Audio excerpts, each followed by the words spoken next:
ditanya nanti ke tetangga-tetangga ada efek nggak bagi-bagi buat sekitar. Jadi memang hasilnya pun akan kita bagi-bagi juga, nggak 100% buat saya. Gitu. Itu filosofi bagi-bagi. Karena ketika kita dapat, kita harus bagiin ke sama. Berarti dari bayi-bayi kopi ini juga ada acara bayi-bayi gitu ya? Kita nggak bikin satu seremonial ya, tapi tetap hasilnya akan selalu dibagi-bagi dan nggak pernah kita show itu ke orang, nggak ada niat seperti itu. Tapi niat bagi-bagi itu loh, ketika saya punya bisnis di Lok Sumawe, ya hasilnya kita bagi-bagi juga, nggak 100% buat saya. Itu basicnya. Dalam juga ya Bang? Lumayan kalau mungkin kalau orang yang lewat ngira kan bagi-bagi ini ada apa ya, mungkin sekedar nama yang dibuat-buat, cuman setelah mendengar dari kata-kata Abang, wah dalam banget hati ya. Dan ketika ditarik benang merahnya, melihat background awalnya saya pengen buka satu coffee shop kayak Perset Arabica tadi, dan logonya bisa sama bagi. Itu kalau ada pernah kejadian bentrok itu nggak Bang sama kopi lain gitu? Enggak, sejauh ini kita malah sering support ya, kayak saya sama ownernya Bara itu si Wahyu, kita sering ngobrol, kita sering sharing gitu, gimana untuk menghandle karyawan segala macam. Kita support terus terus sama yang baru buka terakhir yang di depan Sujuya ada kopi sama donat Harvest.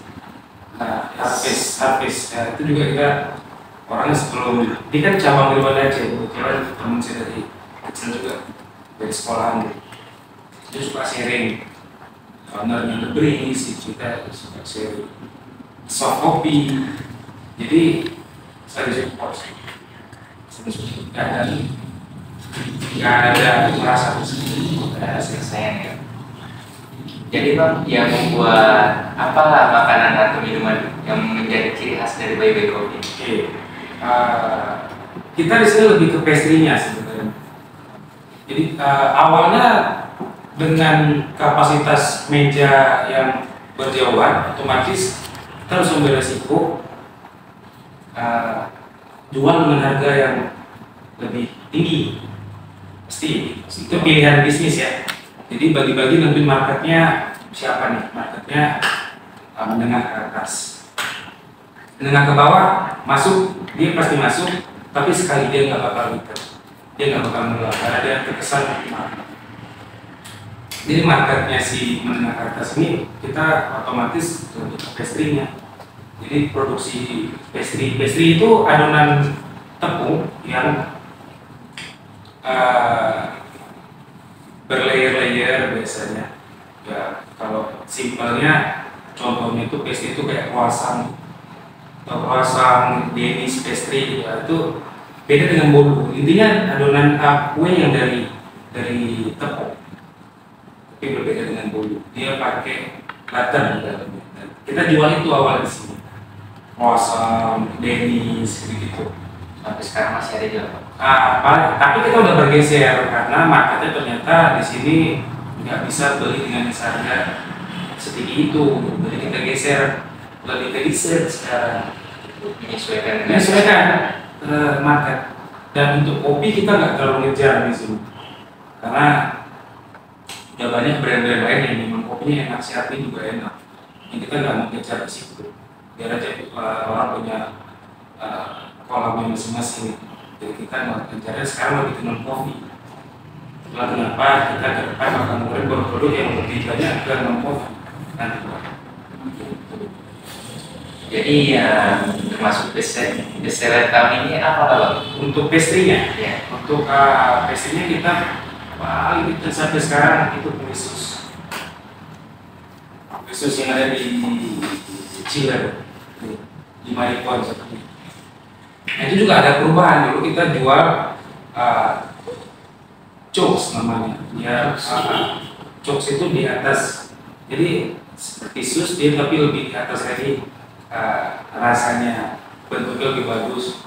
Cuma kita nggak bisa jual murah karena bahan-bahan bakunya juga nggak murah. Jadi akhirnya kita harus adaptasi dengan karakter konsumen kita. Nah, inilah sus aja guys. Sekarang sus best sellernya di sini untuk testing. Itu desa yang beli itu kalangan apa, Bang? Ya rata-rata itu sekarang udah terjangkau buat siapa aja karena cuma 5.000 satunya, dimakan kayak es krim rasanya. Wah, ada feeling vanilla.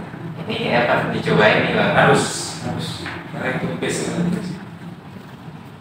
Kalau boleh tahu nih, Bang, untuk penghasilan, kira-kira Abang sendiri yang sebagai owner itu penghasilan per tahun itu berapa dari tahun ke tahun? Pasti peningkatan ya kalau kita, karena memang ininya bertambah terus media segala macam dan marketnya makin luas. Dulu kan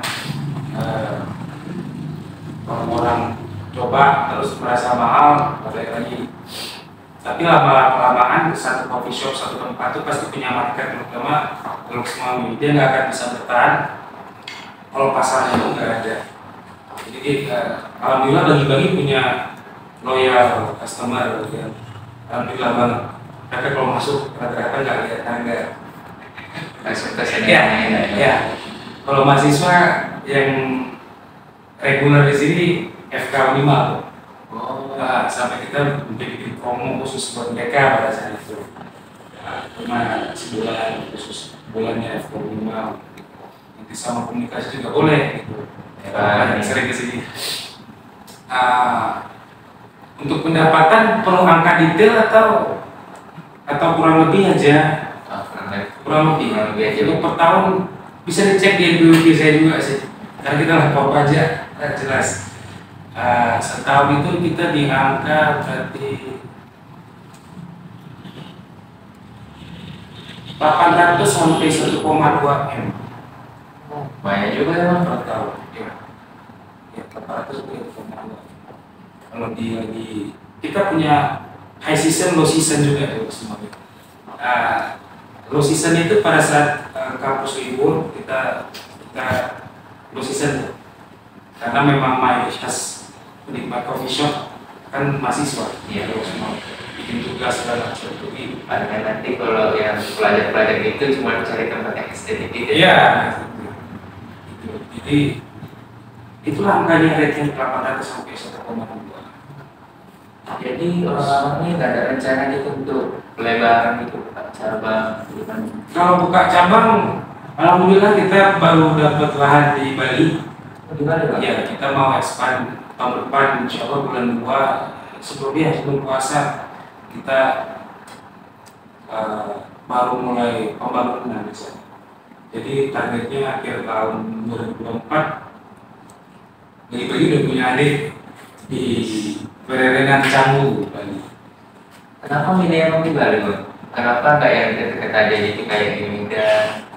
Karena kalau di betul saya sering ke sana karena kan sering dapat proyek di sana. Dan tempat tinggal juga di sana, jadi sering bolak-balik, akhirnya ya udahlah pilih satu Bali aja gitu.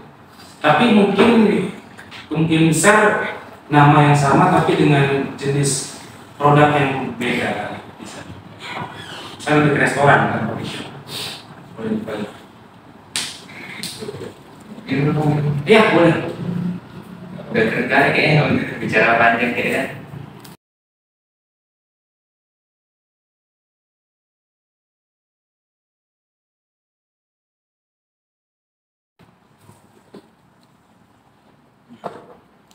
Gak bisa kita lanjut ya kan? Udah segar nih tenggorokannya.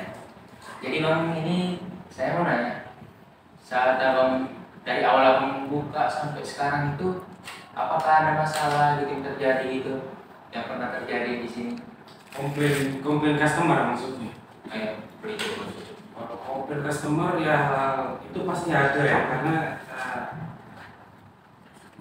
tingkat kepuasan seseorang kan beda-beda. Jadi biasa mereka let's say es teh manis berarti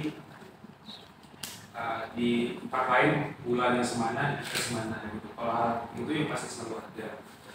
Tapi yang paling yang besar sampai saat ini sih alhamdulillah belum ada buat dari customer. Yang ada di awal-awal kita buka itu dari tetangga yang ada. Karena kita biasanya terlalu berisik di malam hari, jadi tetangga tuh pada komplain di awal-awal. Tapi setelah kita ikutin, kita sepakat duduk bareng, dihitungain sama orang-orang tua di kampung sini juga. Jadi dapatlah jalan tengah. Kita boleh ada keributan, kebisingan, tapi sampai jam berapa gitu. Jadi itu yang masalah yang besar di awal. Jadi di sini abang itu pernah buat live music atau gimana? No, enggak. Dari awal memang kita pengen kayak di rumah ya. Jadi nggak kebisingan live musik itu kita nggak akan pernah buat sih. Belum pernah buat dan mungkin nggak akan pernah buat karena memang nanti jadi hilang konsep dari baginya.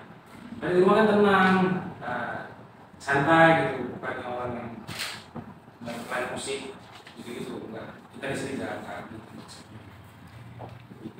Biar tenang aja tempatnya. Biar santai aja. Biar enak ya bang. Biar enak memang tujuan dibuat awal seperti itu. Berarti abang ini masih mempertahankan konsepnya ya gitu bang. Iya, proyek idealis. Ini bagi-bagi. Jadi untuk rancangan 3 tahun atau 5 tahun ke depan bagaimana bang untuk bagi-bagi kopi? Kalau bagi-bagi kopi di Lok Semawe, saya rasa akan tetap seperti ini. Cuma yang membedakan nanti ada di developing menu paling. Jadi kita setiap 3 bulan sekali ada review menu yang paling nggak disukai, top 3-nya apa, paling disukai apa. Kita tetap review itu. Nanti setiap 3 bulan kita ganti. Paling itu aja. Untuk suasana akan tetap seperti ini, sepertinya akan tetap dipertahankan seperti ini dan bentuk rumah juga akan seperti ini. Karena berhubung ini juga rumah kita sewa. Jadi ada perjanjian tidak boleh mengganggu bentuk dari rumah ini sendiri.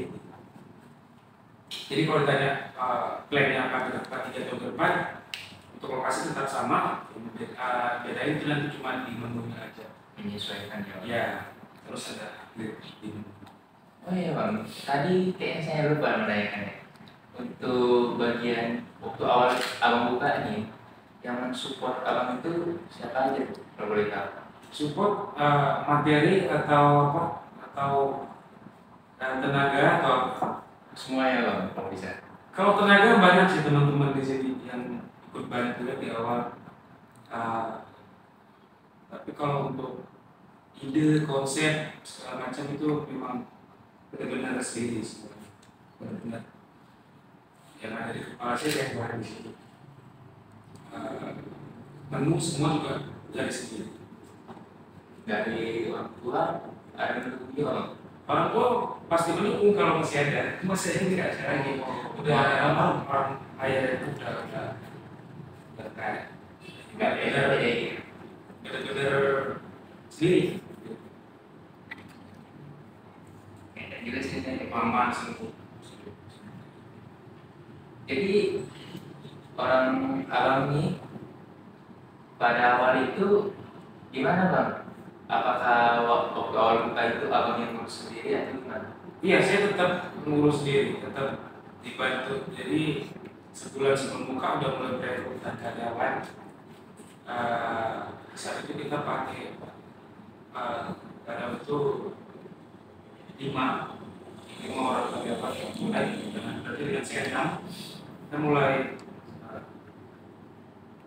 urus sendiri semuanya, saya training karyawannya segala macam. Kebetulan karena saya basicnya di situ, jadi tanpa perlu bantuan profesional yang lain, saya bisa mulai.